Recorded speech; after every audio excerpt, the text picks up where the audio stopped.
Phone लगाए video call, मेरे mobile से डीएसपी साहब मोबाइल छीनने लगे, बदतमीजी कर रहे थे मेरे साथ, मेरे हाथ पकड़ने की कोशिश की है। क्यों किए भाई?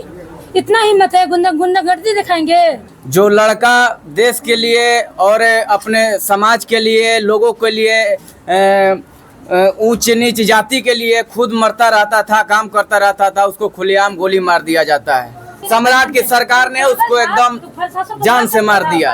उनका हाथ नहीं है इनकाउंटर में, मर्डर में। तो बिलौटी गांव में आए, हम लोग को इंसाफ दे। मेरे सामने गोली चलाई गई है, मर्डर हुआ है 5 गोली से। इनकाउंटर इसको नहीं बोला जाता है, साजिश थी।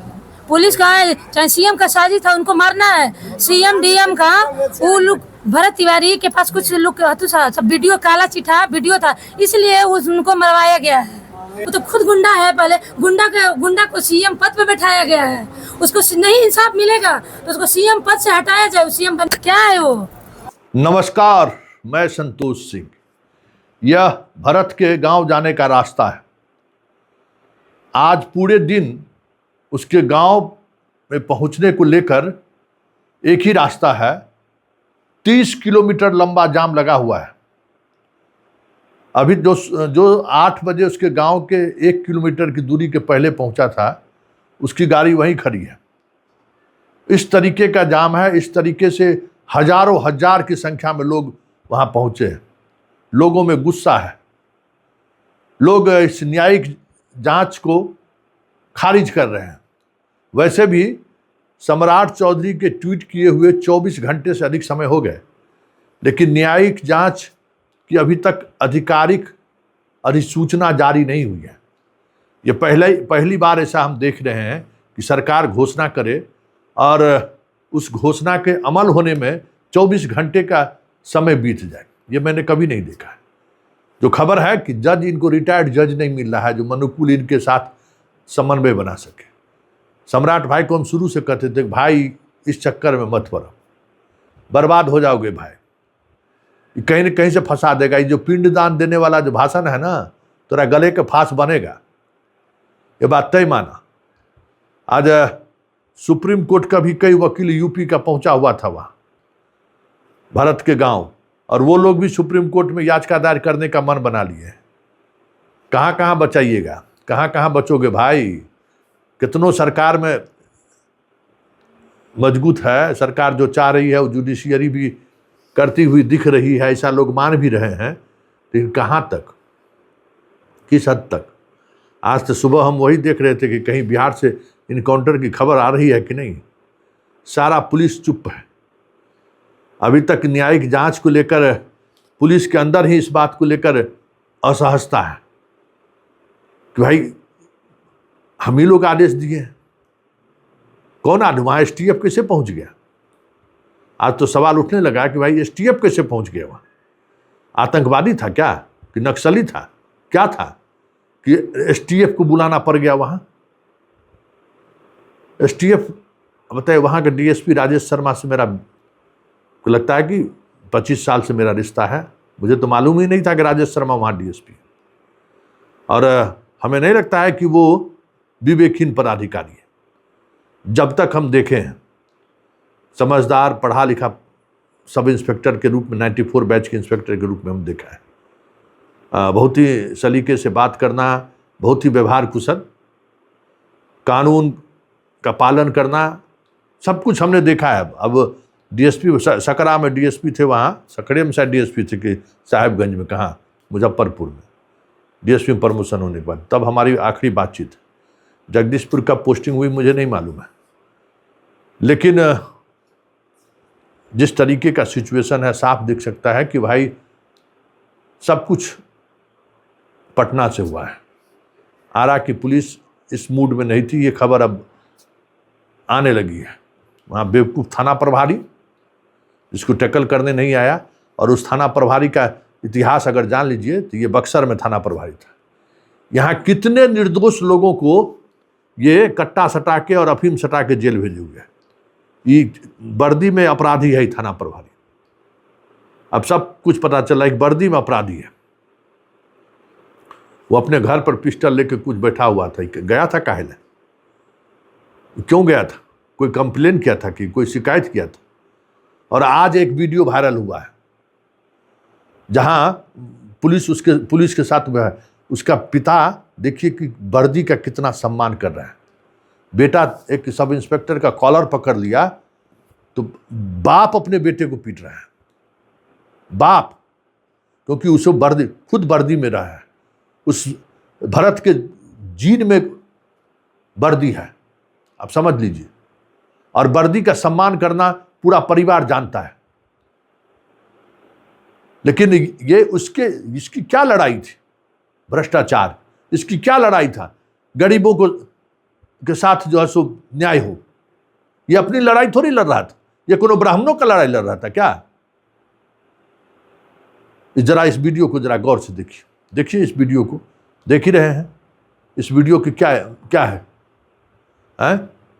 किस तरीके से ये पुलिस पर हाथ छोड़ रहा है। पुलिस गाली दे दिया, स्वाभिमानी था, कोई गाली गलौज बर्दाश्त नहीं कर सकता है। पुलिस डरे में एगो SC ST केस में झूठा केस में इसको फंसा दिया और पुलिस गिरफ्तार कर ली, हो गया। आप अगर वर्दी पहन लिए तो इसका मतलब आप हो गए कि आपके वर्दी पर कोई हाथ न डाले, हरिश्चंद्र हो गए। वर्दी पहन के जो घूस लेते हैं, वर्दी पहन के जो आप गलत काम करते हैं, उससे बेहतर तो है कि बिना वर्दी का जो है सो ये न्याय की लड़ाई लड़ रहा है। आप ही बताइए ना, वर्दी मिल गया आप मतलब कुछ भी है। जरा देखिए उसके भाई, उसकी भाभी, उसके परिवार की, उसकी माँ किस तरीके से सम्राट चौधरी को शराप दे रहा और सम्राट चौधरी के बारे में क्या बोला, जरा ये भी सुन लीजिए। अभी तो यही है, जब मर्डर हुआ था, जब रेफर किया गया था पटना भरत तिवारी को, तो मेरे घर में कोई नहीं था। हम अपने बच्चा को लेकर के थाना में गए थे। DSP वहाँ है, एक लेडीज थी, तो हम उनसे बोले कि मेरे पापा से भेंट करवाइए, तो नहीं करवा रहे थे। बोले कि रुको बैठो यहाँ पे बेटा, ये सब। तब तो हमको समझ में आ गया ये लोग चल रहे हैं। कुछ हमको शक हुआ कि मेरे पापा को बंद कर दिया गया है। हम उनसे बोले कि 2 मिनट बात करवाइए, तो निकाले। तो बात पापा को न कुछ पता नहीं था कि मर्डर हुआ है, चाहे कुछ भी, चाहे मार दिए हैं लोग। तो हम बोले यही पापा से पूछे, हमसे ये सुमन क्या हुआ है? हम बोले पापा जी मार दिए हैं लोग। तो वो बोल रहे हैं DSP साहब कि नहीं, इलाज हो रहा है पटना में। तो हम बोले वीडियो दिखाते हैं उनका, मोबाइल है ना आज के युग में, वीडियो फोन लगाए वीडियो कॉल। मेरे मोबाइल से DSP साहब मोबाइल छीनने लगे, बदतमीजी कर रहे थे मेरे साथ, मेरे हाथ पकड़ने की कोशिश की है। क्यों किए भाई? इतना हिम्मत है? गुंडागर्दी दिखाएंगे? शाहपुर के थाना, शाहपुर थाना ना गुंडा बन गया है। गुंडागर्दी वो बंद करे, एक नहीं बंद करेगा। पूरे जेल में रखा जाता है, उसका भरण पोषण किया जाता है, और एक देश से प्रेमी को खुलेआम मार दिया जा रहा है अपने ही देश में। जो लड़का देश के लिए और अपने समाज के लिए, लोगों के लिए, ऊंच नीच जाति के लिए खुद मरता रहता था, काम करता रहता था, उसको खुलेआम गोली मार दिया जाता है। वो अगर आतंकवादी, उसको पागल साबित कर दिया गया है। वो अगर गलत लड़का रहता तो पुलिस पर फायर करता, उसके हाथ में पिस्टल था, वो पुलिस पर फायर कर सकता था। लेकिन कानून को इज्जत किया, कानून पर फायर नहीं किया। वो चाहता था कि हमको मरना है, फिर भी वो कानून को फायर नहीं किया, कानून पर फायर नहीं किया। लेकिन कानून, सम्राट की सरकार ने उसको एकदम जान से मार दिया। उनका हाथ नहीं है इनकाउंटर में, मर्डर में। तो बिलौटी कहाँ में आए? हम लोग को इंसाफ दे। मेरे सामने गोली चलाई गई है, मर्डर हुआ है 5 गोली से। इनकाउंटर इसको नहीं बोला जाता है, साजिश थी। पुलिस का है, चाहे CM का साजिश था, उनको मारना है। CM DM का वो लोग, भरत तिवारी के पास कुछ लोग सब वीडियो, काला चिट्ठा वीडियो था, इसलिए उनको मरवाया गया है। खुलासा कर रही है? हाँ, खुलासा कर रहे हैं। सुनिए, मेरे उनके पास प्रूफ था। 3 साल से धमकी क्यों दे रहे थे? भरत तिवारी क्यों धमकी दे रहे थे? खुलेआम क्यों धमकी दे रहे थे? मोबाइल उनका जब्त कर लिया गया है, क्यों? उसमें प्रूफ था उन लोगों का। ऐसे ही 3 साल से खुलेआम वो बच्चे भरत तिवारी धमकी नहीं दे रहे थे।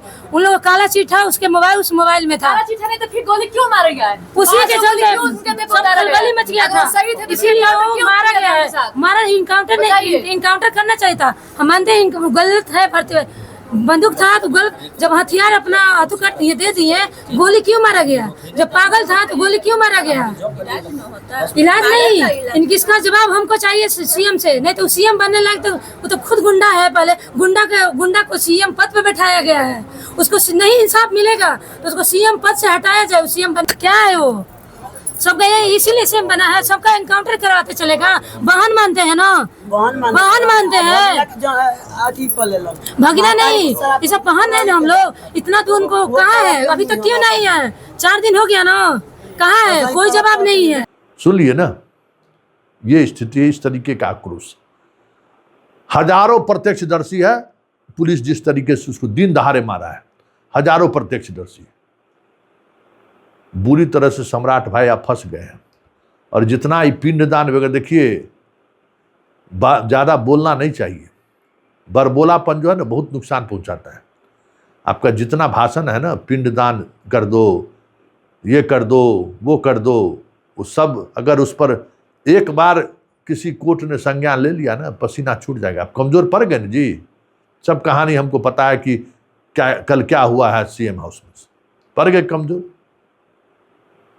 यह इसीलिए हम बार बार कहते थे कि इस फेरा में मत पड़िए, जोगी बनने के चक्कर में मत रहिए।